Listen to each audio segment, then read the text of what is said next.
scientists just de-extincted a 12,000-year-old dog. Well, kinda. You see, a bioengineering company called Colossal has dedicated itself to doing what every single Jurassic Park film has told us is a bad idea: bringing back extinct species. And recently, they made a breakthrough. They have managed to bring back the 12,000-year-old direwolf. You know those big-ass puppies from Game of Thrones that the Starks had? Yeah, those were actually a real-ass animal, alive during the late Ice Age. And the best way I can describe them to you is, basically a wolf on steroids. Yeah, buddy! These things were bigger, faster, and stronger, estimated to have the highest bite force out of any canine. And in a move that I'm sure has no implications, they have managed to bring these bad boys back to life. These two little guys are now 6 months old and have been living on a private plot of land with 24/7 veterinary care. However, they've only just been shown off to the public, with the company going so far as to get a photo op with George R.R. Martin holding one of these adorable little killing machines, showing that man will literally interact with an extinct species before he finishes that last f***ing book. There is, however, one small problem. This isn't technically a direwolf. You see, by merit of them being extinct, short of specking into necromancy, you can't exactly bring them back. Which is where this guy comes in. You see, the grey wolf shares 99.5% of its genetic code with the direwolf. So, using CRISPR gene editing, they basically toss the grey wolf back into the spore creator, then using the code found in direwolf fossils as a build guide, juiced the out of it, boosting the size slider and putting some extra points into strength, as well as adjusting its head shape and teeth. All in all, they made a total of 20 edits to 14 genes, producing the closest thing we can get to a direwolf short of time travel. Which is cool as f***. I give it 5 years before a man-made horror beyond comprehension breaks out of that f***ing lab and we are all playing Resident Evil.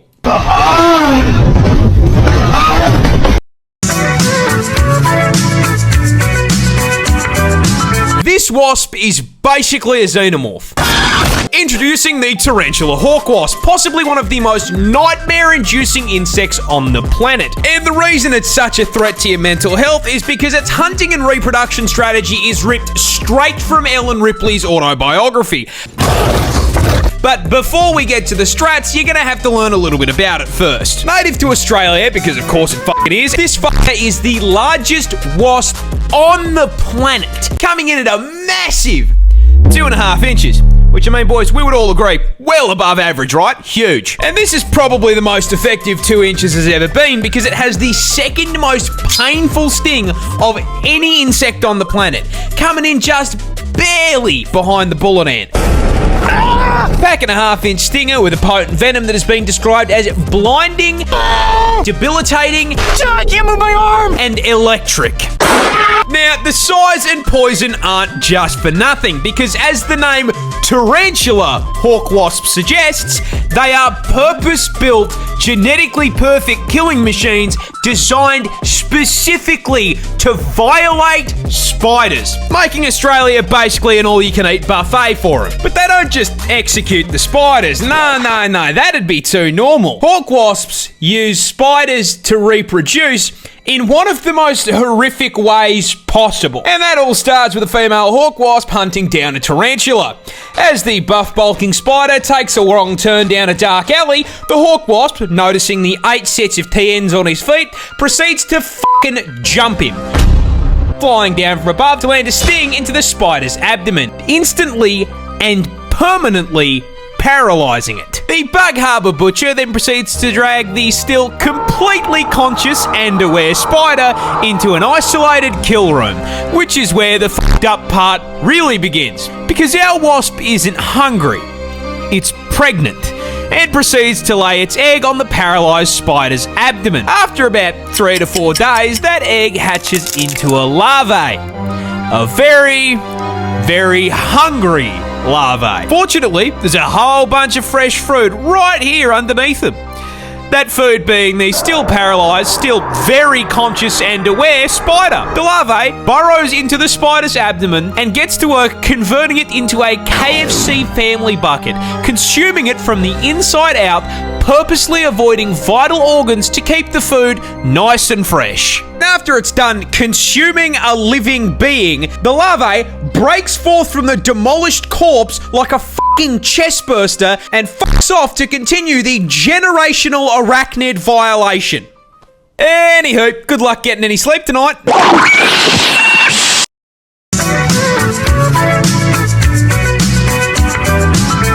Who wins? 100 men or one gorilla? Well, to get your answer, we're going to have to look at our fighters for the most anticipated cage match of 2025. And in the red corner, standing at an impressive 6 feet tall and weighing a ridiculous 220 kilos, we have one singular silverback gorilla.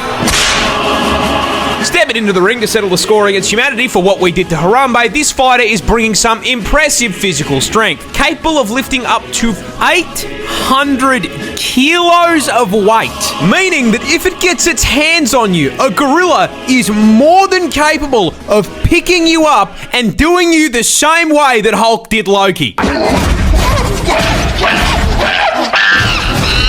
Now, on top of being stronger than Eddie Hall, they also have an unreal reach advantage with a 2.6 meter wingspan, which is a fairly major problem because a right hook from a gorilla produces 2,700 pounds of force. To put that into perspective, the human skull shatters at 1,400. So if Winston hits you with a haymaker, your head is going to pop like a watermelon.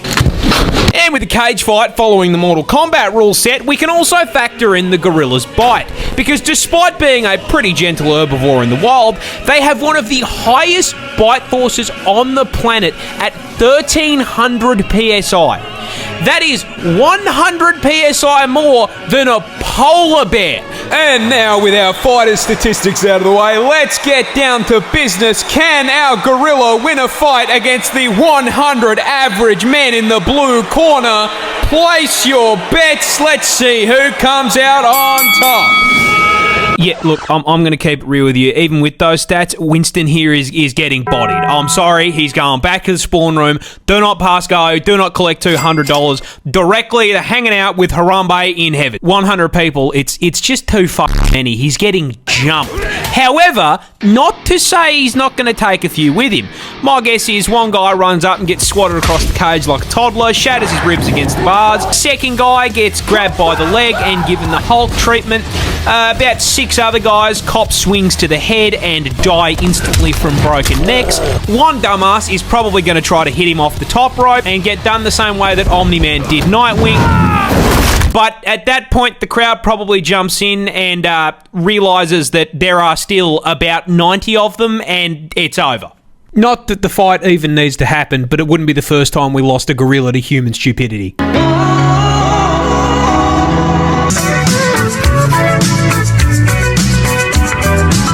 This adorable little octopus is also the world's deadliest. Introducing the blue-ringed octopus, a species of cephalopod native to Australia, and in a shock to precisely 0 people at this point, it's venomous. Because of course it's f***ing venomous. Why wouldn't it be venomous? That'd make my life way too f***ing easy. Now, to its credit, unlike most of the toxic bullshit in this hellscape I call home, they at least have the common decency to be coloured like a f***ing neon sign. However, it immediately loses this credit by being the octopus equivalent of a f***ing hobbit, coming in smaller than a 50-cent coin.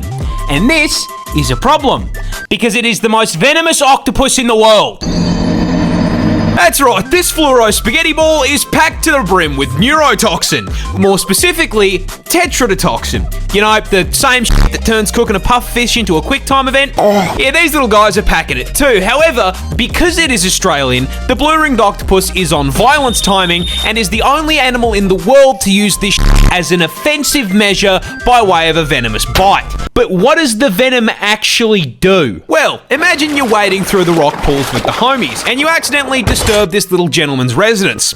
The blue ring, taking the American approach to home defense, suctions onto your leg and bites you. Best part, it's completely painless. So if you're distracted by how thick your mate's looking in those Speedos, you aren't going to feel shit. That is, until your face starts tingling like TV static. It's warm out here under the sun, but you weren't sweating like this 5 minutes ago, And now you got a headache. You start to feel sick, weak. You go to call out, but your voice comes out slurred like you just knocked back a bottle of vodka. 2 shots of vodka. And then suddenly, your legs come out from under you and you hit the beach. Fun fact about tetrodotoxin. It's a paralytic. Freezes up your muscles one by one, starting with your arms and legs, which is why you're kissing the sand. You know what else is a muscle? Your diaphragm, the muscle that controls your breathing. And turns those bad boys off too. And so, your chest stops rising and falling, and you suffocate to death right there on the beach. Now, you may be wondering, how come no one called an ambulance? That's easy. They didn't have time to. You went up to meet your ancestors in under 20 minutes. God ordered your ass with same-day shipping, and this little delivered. Employee of the month.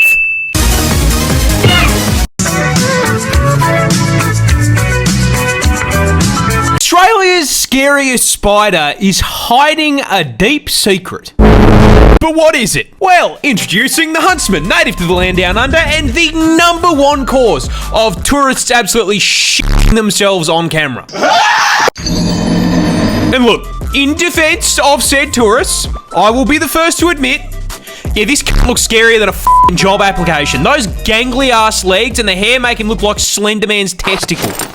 Now, as if having a negative charisma stat wasn't bad enough, I regret to inform you that the Huntsman spider grows up to 30 centimeters in size, making it the largest spider on the planet by leg span and legally allowing Subway to market him as a foot long. Now, being the spider equivalent of a Ford F-150, you'd think he'd have the common decency to be slow, tank build. Unfortunately, the Huntsman is f***ing turbocharged. Now, it's usually at this point in the video that I would inform you that he is also highly venomous, because it's Australia. However, that's his big secret. The Huntsman is a big sweetheart. You see, despite looking like an SCP, huntsmen are incredibly timid, and on the rare occasion they do bite, their venom is harmless. In fact, seeing one of these bad boys in your house is a blessing in disguise, because if you see a huntsman in your home, I guarantee you won't see any annoying ass flies or mosquitoes, because he's eaten them. You see, he understands he's big enough that he should be paying rent, and so he contributes to the household in pest control. I personally have had one of these bad boys as an 8-legged roommate, and I can tell you, they're pretty good company. Except for the part where they cause car crashes. Yeah, you see, huntsmen like to hide in tight spaces and cracks, and they do it by flattening out their body to fit into the gap.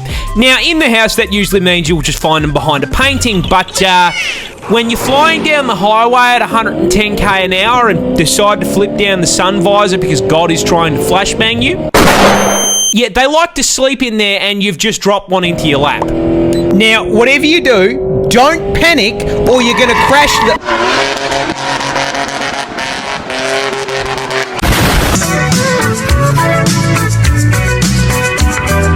Dolphins get drunk. But why? Well, you see, the dolphin is by far and away the smartest animal in the ocean. In fact, they're actually the second smartest thing on the planet, just behind you and me. This means they are smart enough to understand that the ideal way to spend your night is more plastered than Chad and Max on your average Cold Ones episode. Shut up! There is just one problem. Last I checked, there's no Bottle-O in Bikini Bottom. So, how does a dolphin get f***ed for all? Simple. They abuse pufferfish. You see, due to the lack of underwater alcohol, dolphins need to find other ways to get their fix, which is where SpongeBob's driving instructor comes in. You see, pufferfish contain this really cool and totally not dangerous substance called tetrodotoxin. What is tetrodotoxin? It's only one of the most potent natural neurotoxins on the f***ing planet. This shit will freeze your heart and lungs in under an hour with a tiny dose. And it's the reason why cooking a pufferfish requires a dexterity check so you don't, hit the poison gland and get yourself deleted. Now, puffers carry this as a defense mechanism as poison accumulates in their organs and skin. Why is that important? Well, you see, I kind of lied. Dolphins don't get drunk. They get high on neurotoxin. ¿Quieres? Pods of dolphins will bully pufferfish until they inflate, then partake in a literal puff-puff pass. By lightly squeezing the puffer in their mouth, they receive a small dose of neurotoxin, which has a narcotic effect, allowing Flipper here to trip balls before passing the unhappy basketball on to the next submarine stoner. Flipper and friends saw the deadliest neurotoxin on the planet and said, "Fuck it, let me try some of that." A snake. It's a bug. Yeah, this is the very creatively named snake-headed caterpillar, found wriggling around in South America, and the reason they're dressed up like the average Australian resident is to scare people. See, caterpillars exist for exactly one reason: to spin up a cocoon and Pokemon evolve into a moth or butterfly.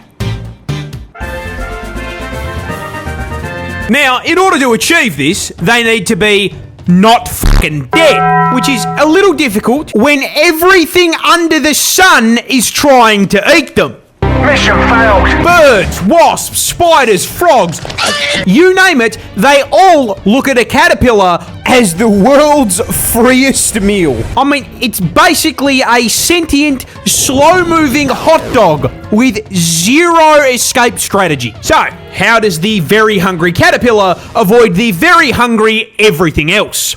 Hello. Well, some choose camouflage, others become more toxic than a league lobby, but the snakehead chose cosplay. Well, if you want to get technical, the scientific term is mimicry. As we've established, caterpillars are weak, light work for their predators. You know what isn't light work? A fucking snake. Which is why when threatened, these little guys will force air and blood into their head, causing it to inflate. They then shake that shit in the air, perfectly mimicking a venomous snake. Whatever was about to eat them sees their free meal turn into fucking rattlesnake Jake, becomes shit scared, and runs the fuck away. Why are you running? Why are you running? You know, now that I'm thinking about it, its entire defense is just becoming a scary, wacky, waving tube man.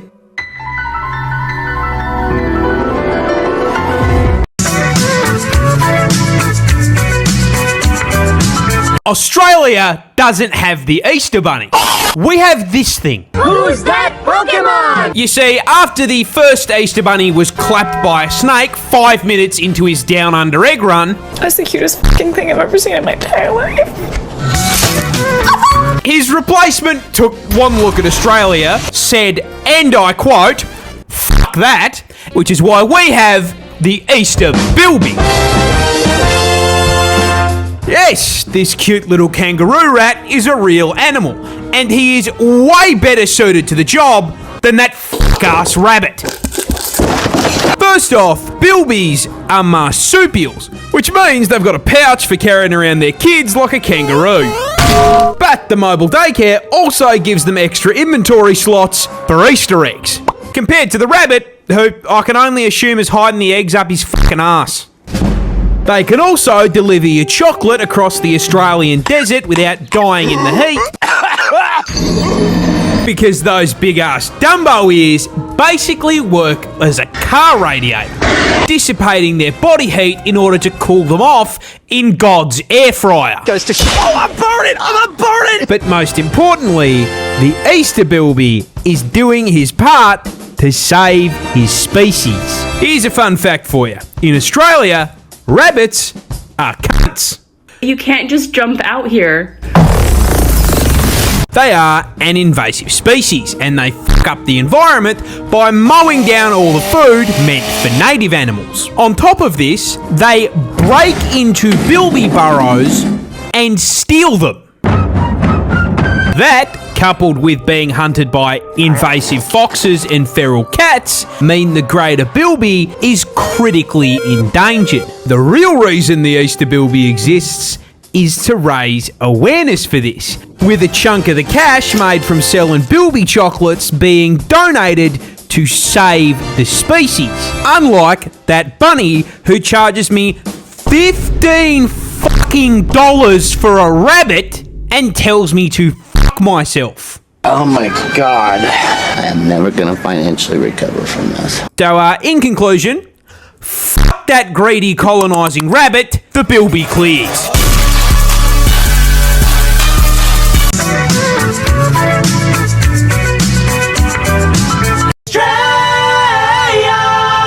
Okay, so, as the Aussie animal guy, I feel like I might owe you an explanation for this one. That is a normal fucking Roo. No, he is not Roosus Christ, he's not the second coming, and he's not gonna turn your water into wine. Alright, he might turn it into VB if you ask nice. Get that up, yeah. But if that's the case, how the fuck is he stealing the Son of God's passive? Well, the answer is fucking sand. I don't like sand. Yeah, you see, what's far more likely than a Roo being enchanted with water walking is that he's actually running on a sandbar. That is basically just a fancy description for ocean currents piling up a shitload of sand into one place, creating an offshore segment of the water that's not much deeper than a fucking kid's pool. Now, Roos know about sandbars, and they actually very frequently use them as a shortcut to get from A to B to find more food. So, while it looks like Skippy here is stealing Jesus' entire fucking flow, he's actually on a Macca's mish. Let me get a...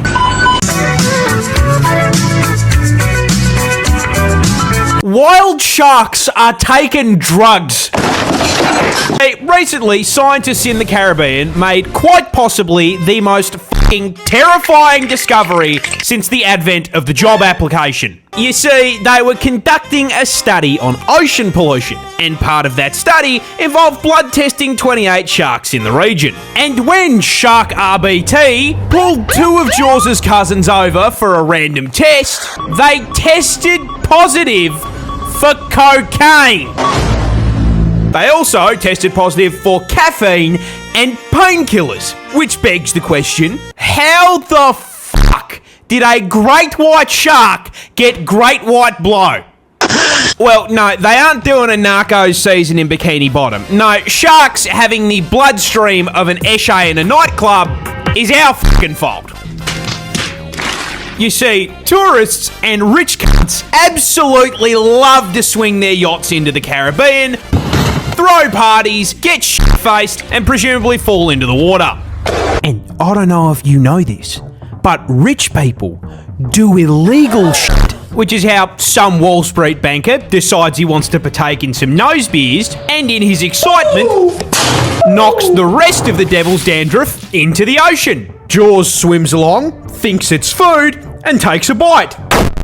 And thus, hey presto, Coke sharks. First time trying a cigarette? Let's chase the buzz. I'm fucking tweaking!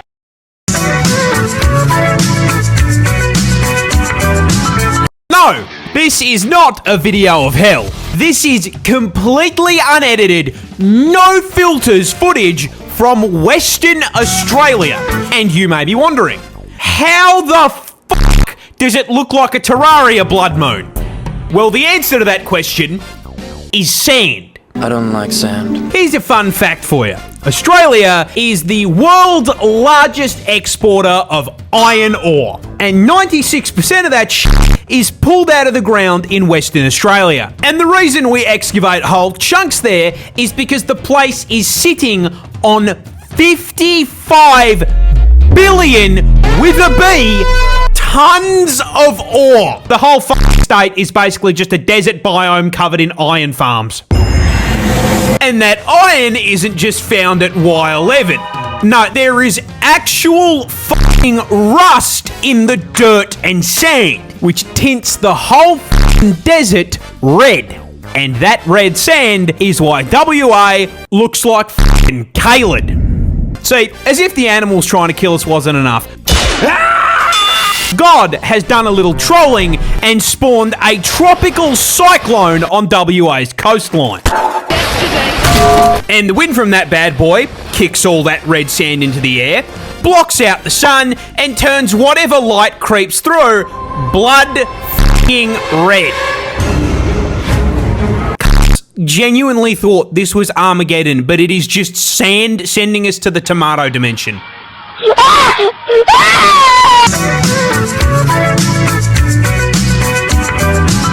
And the answer to the question basically boils down to the fact it fucking sucks at being a bird. I'm like, what is it me for? To begin with, its wings are fucking useless. The kakapo is huge, weighing in at 4 kilos, which is 2.5 kilos heavier than any other bird in the parrot family, which is probably why the kakapo is literally the only parrot species on the fucking planet that can't fly. He is so rotund that he just hops along the ground. They also suck at reproducing. See, in order to attract a mate, male kakapo will dig a hole, plant themselves firmly in it, and then start spamming vine booms at the top of their lungs 8 hours a day for 3 months at a time. The problem is their call is very low pitched, which means that while females can feel it from miles off, they can't pinpoint where it's coming from, so they end up alone. When this happens, the defeated male f***s off and attempts to mate with a rock. Or, as you saw at the beginning, a journalist's head. You are being shagged by a rare parrot. Now, by this point, you are probably asking yourself, how the fuck has it survived this long? And the unfortunate answer is that it really fucking hasn't. See, the reason this feathered squeaky toy has evolved the survival instincts of a crusty sock is because it is only found in New Zealand, a place that naturally has no predators. None of what I just said is a problem when you're basically playing on peaceful. Tragically, that little Union Jack in the corner of the New Zealand flag means it was colonised by the fucking British. So suddenly, there are cats, dogs, and early on, people trying to turn the poor thing into a KFC bucket, and its only defensive mechanism is standing still. Their population dropped as low as 49 birds, and they are still critically endangered to this day.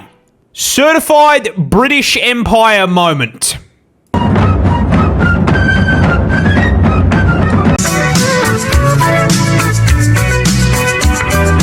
This tiny bird killed a man. But how? Well, you see, this is an Australian magpie. And why, yes, it is found in Australia. How could you fucking tell? But despite sharing a postcode with all the other Dark Souls enemies down here, they're actually pretty chill little guys. They got no poison, they aren't hiding a mouthful of teeth, and considering they're the length of a ruler and weigh less than a kilo, they can't pick you up and fly off with you. On top of that, they're actually really intelligent and often will form bonds with people who feed them. Most of this, however, immediately gets thrown out the window during the magpie's nesting season, or, as it is better known down under, fucking swooping season. See, because half of our wildlife would gladly turn magpies and their eggs into KFC, the second they build a nest, a switch flips in their brain and every single fibre of their being is devoted to aggressively defending the nest like they're a unit in a fucking tower defense game. Because if you step within around 50 meters of it, they will lock onto you and dive bomb you at Mach 5 and try to peck your eyes out over and over and over again until they run you off. And this behaviour is how in 2019, magpies caught a fucking manslaughter charge. Guilty. Yeah, one day a 76-year-old man was riding his bike through a park in Wollongong, a park that contained a magpie nest. The magpies took exception to this and started swooping him. And they swooped him so hard that he careened off course, crashed the bike, and fucking died.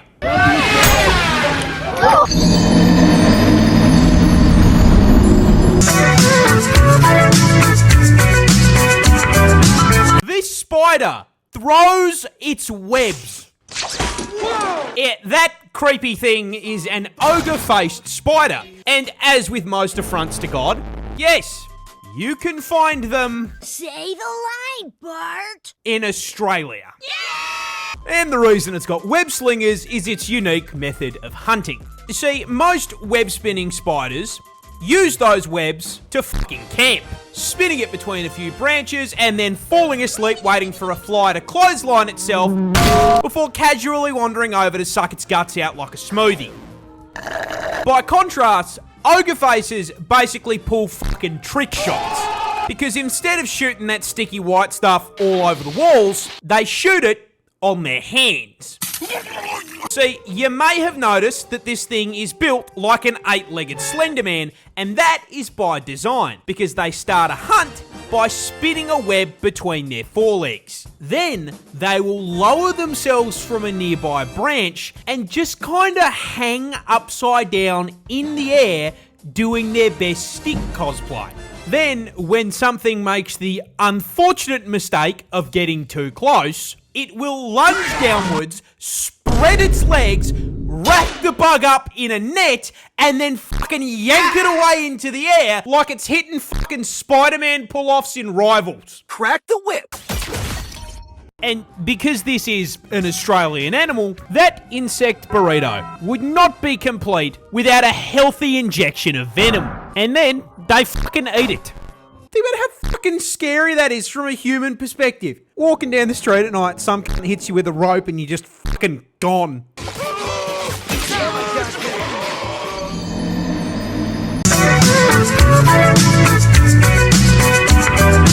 People hate this groundhog. But why? I'm like, what is it me for? Well, because this is no ordinary hog. This distinguished gentleman is Punxsutawney Phil, a resident of the US of A, specifically the town of Punxsutawney, Pennsylvania, where he has a very important job. He predicts the weather.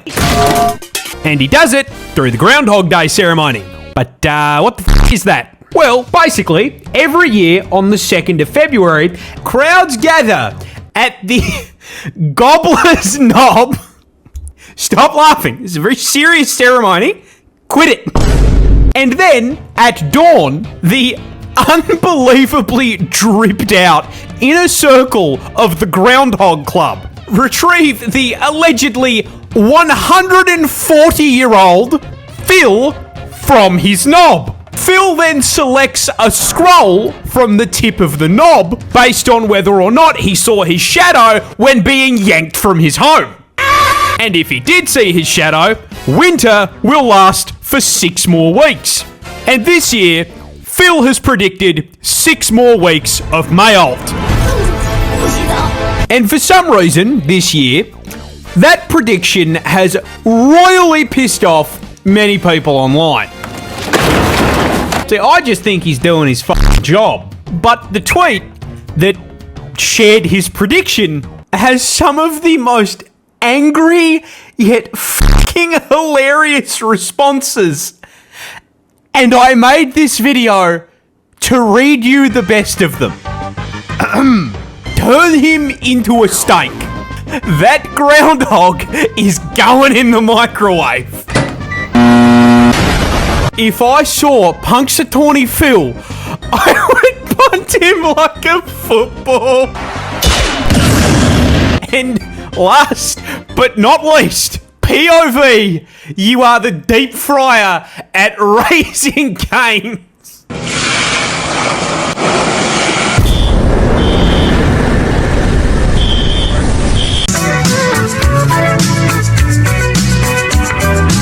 This pig went on an alcoholic rampage. No, that's not clickbait. This really happened, and as with all good drunken rampages, our story takes place in fucking Australia. More specifically, it starts in the middle of fucking nowhere, WA. where a couple blokes were out camping. And as any good Australian would, these lads brought with them the camping essentials. Let's see here, we've got swags, box of snags from Woolies, and most important of all, beers. And those beers are why, at 4 in the fucking morning, these lads were suddenly ripped from sleep by a really weird sound. A low snuffling and grunting noise, followed by the sound of bending aluminium. So, to ensure they weren't being attacked by, pick a native Australian animal, they got out of their tents, turned on a torch, and shined a light at it. And what they found was a wild pig shotgunning all of their piss. And I don't mean 1 or 2 beers. No. Daddy Pig was on a serious bender because he managed to down 18 fucking cans. Now, fun fact about beers.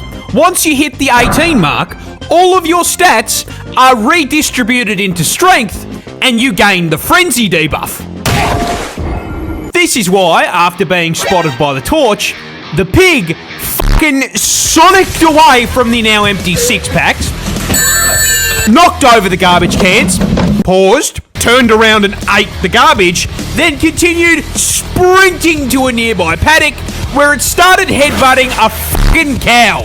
No. This really pissed off the cow, who turned around to face the pig. And it was at this point, looking up at the very pissed off Big Mac, the pig realised he genuinely wasn't built for this shit.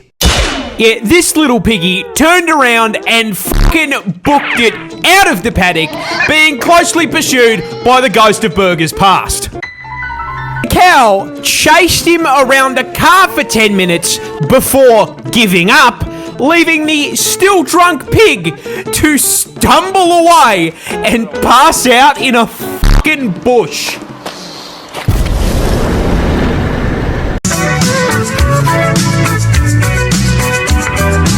This turtle breathes through its butt. No, this is not a joke. This is a Fitzroy River turtle, native to the land down under, and as with most of the shit found in God's Drafts folder, its existence begs a single question. Fucking why? Well, these little guys are freshwater bottom feeders, snatching and consuming the children of aquatic insects and munching down on the occasional ribbonweed salad. And as with most river turtle species, this requires them to spend most of their time in the water. Now, rather than doing what most turtles do and developing an insane lung capacity, the Fitzroy decided to evolve a set of gills alongside their lungs to allow them to stay underwater for 3 weeks at a time. Hello, how are you? 3 weeks later. I am under the water. However, when placing the gills, God was absolutely fucking plastered. And instead of placing them on the neck like a normal animal, he slipped on a beer can and not only placed them on its ass, but inside of it. And you know what makes this even worse? Turtles do not have a single-purpose hole like you or me. They have a cloaca, which is the fucking Swiss Army knife of holes. This means that Fitzroy River turtles shit, piss, breathe, and fucking mate out of the same hole.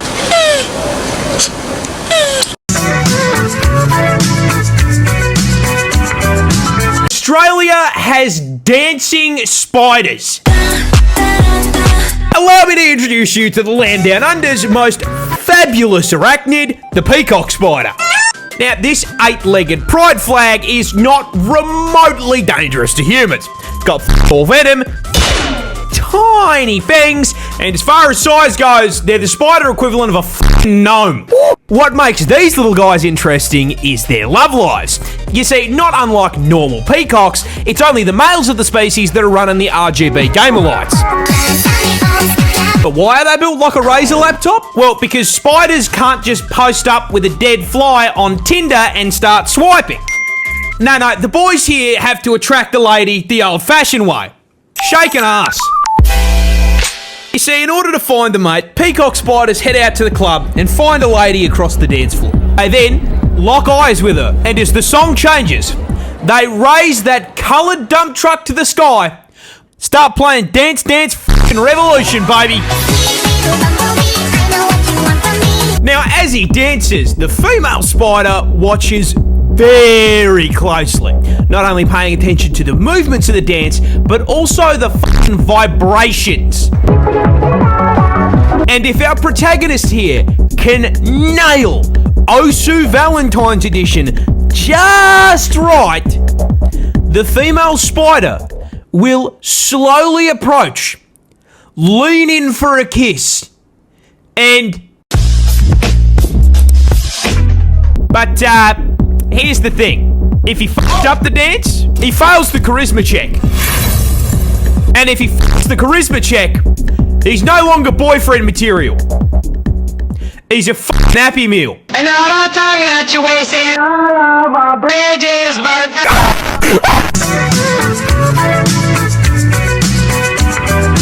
This is a squirting cucumber. Stop giggling. I see you laughing. Stop it. This is serious. These things are found worldwide, and to understand where this thing got its name, you need to understand how most plants spread their seeds. You see, most of the time, plants store their seeds in their fruit. Birds then swoop down, grab their food at the drive-thru, eat it, and fuck off. They then digest the flesh of the fruit, but shit out the seeds. Seeds hit the ground, get fertilised, and the cycle begins anew. But the squirter is poisonous. Every single part of the plant is toxic, so if Tweety here eats it, he's going to become a KFC family bucket.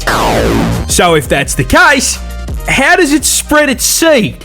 Well, same way you do. You see, the cuke stores its seeds in the fruits as well, but the fruits are made up of very soft cells, and as they grow, they slowly fill with moisture. This moisture causes them to swell and inflate, increasing pressure on the inside of the fruit. That pressure builds. The fruit stretches until finally all that pressure is too much for the stem to bear, and it pops out like the pin in a grenade. And with that opening, all those seeds and all that pressure finally has somewhere to go. So, in order to spread its seed far and wide, it busts.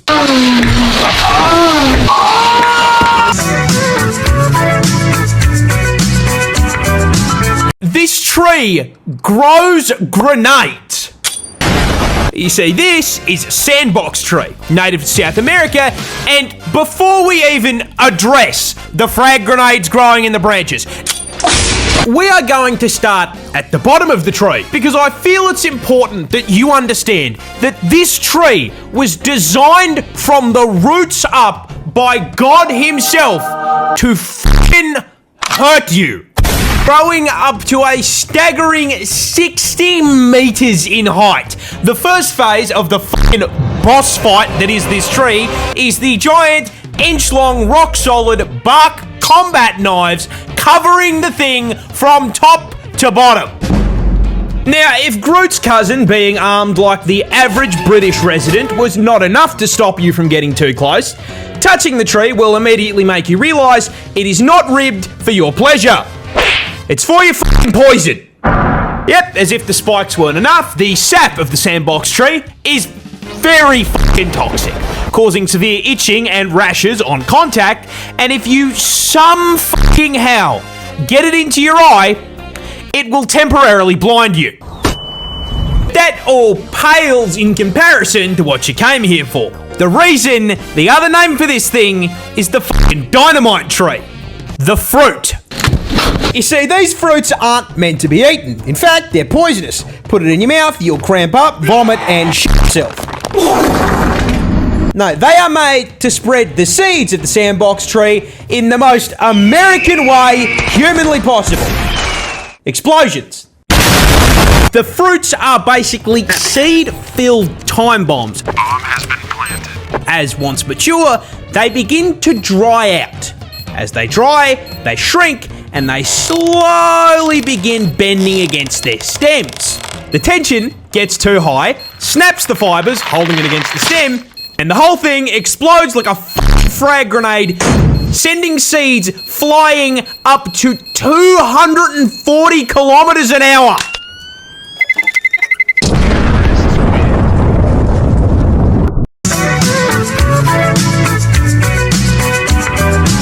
This is the world's deadliest tree. Introducing the manchineel tree, found in the United States of America and the Caribbean, and you may be wondering, what makes it so deadly? And the answer is that when growing this thing, God used the same design philosophy that Miyazaki uses when he puts a swamp in a FromSoft game. Because even thinking about the fucking thing will poison you. Leave me alone! The entire tree, from root to stem, contains more toxicity than a league lobby, and that starts with the sap. This thick, sticky, white substance is not only found inside the tree, but thinly coats the entire thing, not unlike the sock under your bed. This is a problem because it contains 3 separate toxins that will seep into your system if you so much as f***ing brush the thing, causing severe itching, swelling, and chemical burns. I think it's just because of allergies. Getting toxic shock from just touching the thing isn't enough for you? Well, you'll be happy to know that eating the fruit on it can just kill you. Yeah, what the sap does to your skin, the fruit essentially does to your throat and internal organs. So just a few bites of Satan's apple here will cause you to start choking before you experience the worst stomach pain of your entire life, collapse to the ground, puke your guts up, and then start shitting them out. But the f***ed up part is even if you don't eat the fruit or touch the tree, it can still poison you. How? Well, let's say you're walking outside and suddenly it starts pissing down with rain. Thinking quickly, you run for cover under the branches of a tree, a manchineel tree. The rain hits the leaves and the branches of the tree, mixes with the toxic sap, and then falls directly onto your fucking head.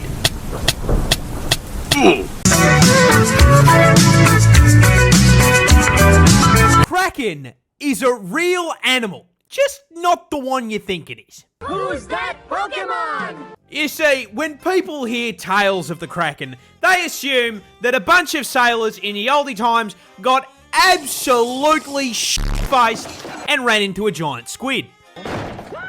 And to be fair, that's not a terrible assumption. Giant squid are f***ing kaiju-sized, coming in at 12 meters in length and 900 kilos in weight. So the assumption that they saw that shit and rightly assumed sea monster isn't too far-fetched. However, there is a rather large hole in that giant squid theory. They don't live anywhere near the surface. They live down. Way down. Owning real estate at a depth of 1,000 meters below sea level in the twilight zone. So if these sailors didn't see Squidward's roided out brother, how the f*** do you explain the books of corroborating tales of long, tentacle-like appendages sticking out of the sea? Well, the answer is whales. But, where is the tentacle on a whale? Well, you see, during breeding season, blue whales reproduce by, conducting a locomotive on female whales. And in order to keep this train running on the tracks, male whales must wait their turn. And while waiting in the lobby, in order to stay prepared, the males tend to, raise their gentleman's sausage out of the water and wave it around in the air. And the special sausage on a blue whale is around 3 meters long and 14 inches thick. So, sailors who thought they were seeing a mythical monster from the depths were More than likely, just seeing a pot of whales hitting weapon inspect on their schmeat. Captain! Yeah, yeah?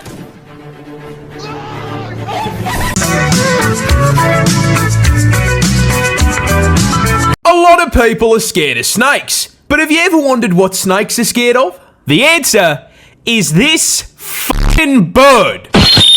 Introducing the secretary bird, native to the continent of Africa, and a prime example that being a hater pays off. Coming in at 1.3 metres tall and 4.27 kilos in weight, this lanky turkey has been purpose-built, nay, expertly fucking engineered by the gods themselves with the sole purpose of violating the ever-loving out of any garden hose that so much as looks at it the wrong way. You see, these bad boys are birds of prey, but unlike their cousins in the same category, they are primarily terrestrial, which means they spend most of their time on the ground. This is because their preference for diet is sentient slithering sausages. However, with this thing being endemic to Africa, their preferred meal also just happens to include some of the deadliest predators on the fucking planet. Does this stop the secretary bird? No, mate. Despite having no natural venom resistance, these absolute fucking gigachads will eat cobras, boomslangs, and black mambas without breaking a sweat. But how do they hunt these things without getting bitten? Simple. They just kick the fuck out of them. You see, those long-ass legs aren't just for show, as a secretary bird is capable of accurately curb-stomping a snake's head into the ground with a force equal to 5 times their fucking body weight. So when a secretary bird fancies a bite to eat, they start out by stomping the ground around dense vegetation. This causes snakes in the area to poke their heads out of their houses to see what the f*** is going on. The snake then looks up in horror as the secretary bird locks onto him, sprints over at Mach 9, and then...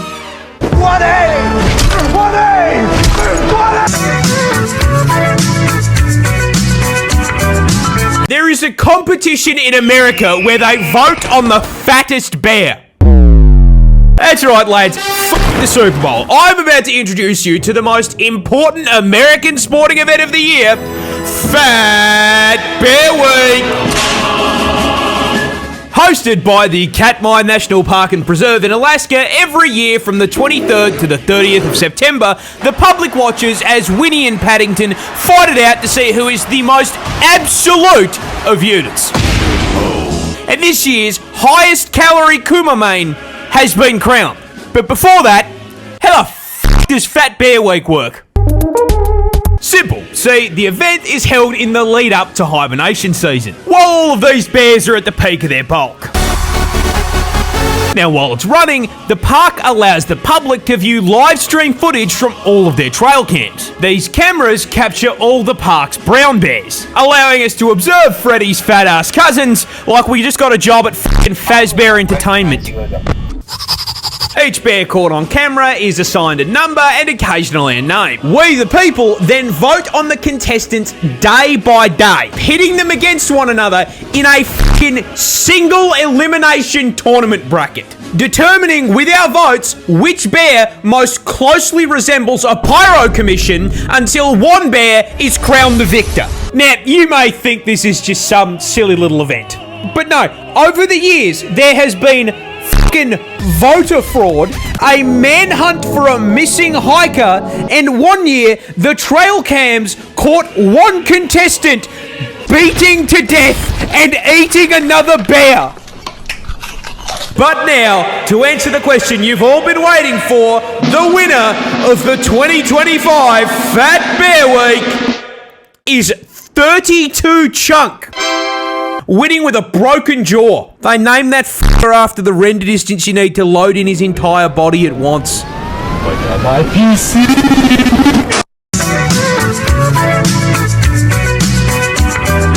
Wild sharks are taking drugs.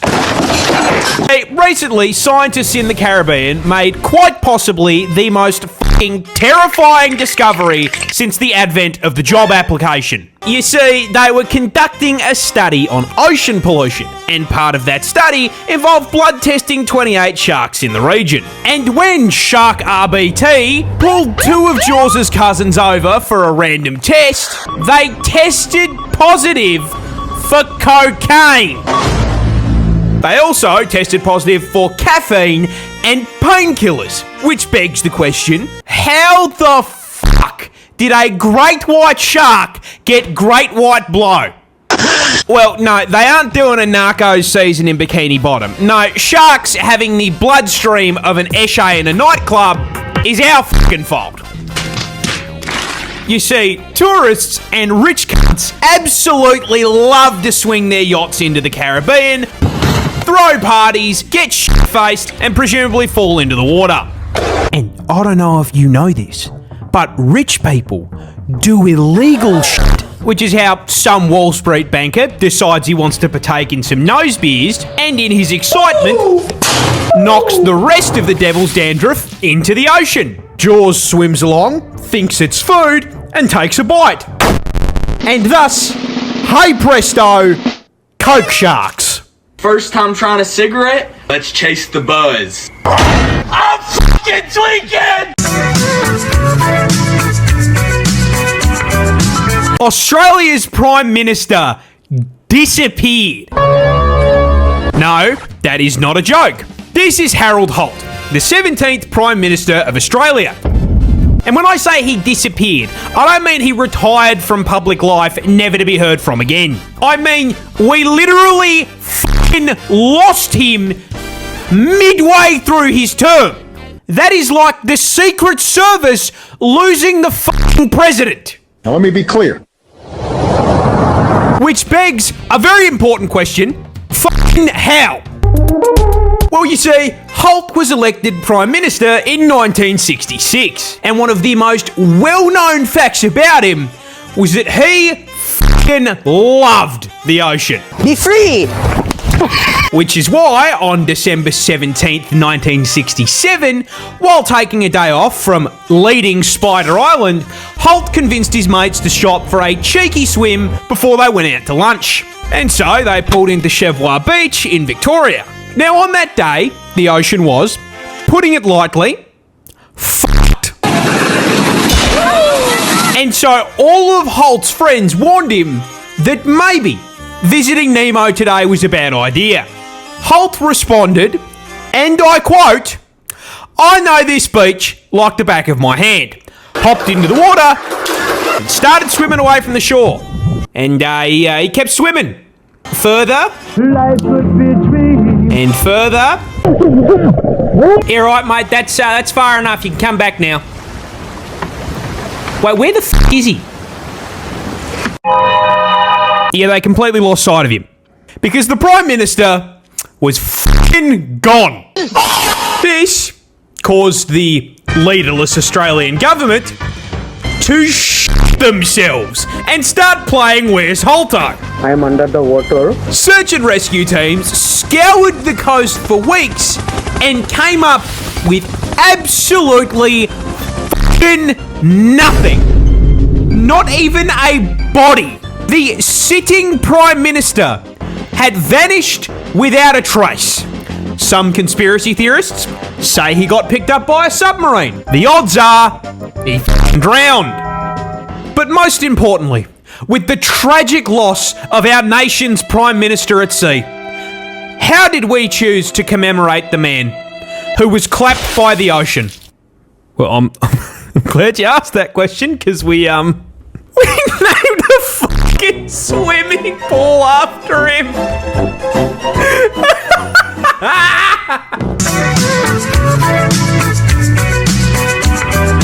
Australia doesn't just have snakes and spiders, it has a tiger. Well, kinda. Introducing the thylacine, better known as the Tassie Tiger. As the name suggests, native to my home state of Tasmania, this tiny little island off Australia's south coast.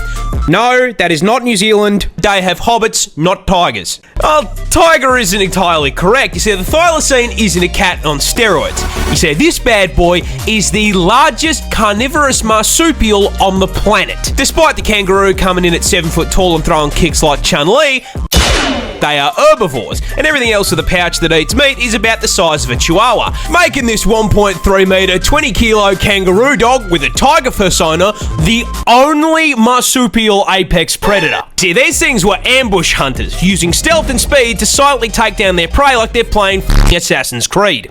On top of being a fully qualified Spec Ops agent, these things had a mouth on them to rival Kirby. Capable of opening their jaw a full 80 fucking degrees, which is absolutely terrifying and really cool. There's just one small problem.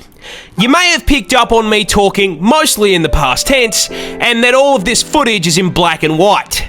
That's because we don't have a tiger.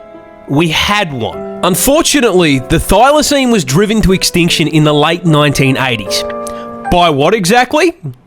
The British.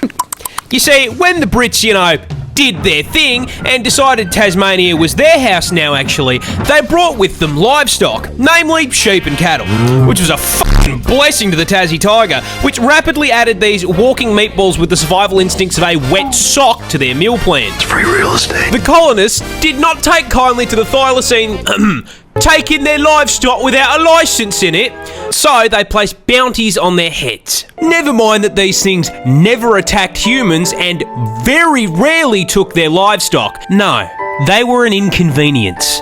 And so, they were hunted down. One by one by one. For 70 fucking years. Until September 7th, 1936. When the last thylacine, Benjamin, died cold and alone in a cage at the Hobart Zoo. Usually I'd end these with a joke, but the fact that we wiped his entire bloodline and turned him into a fucking rug isn't that funny.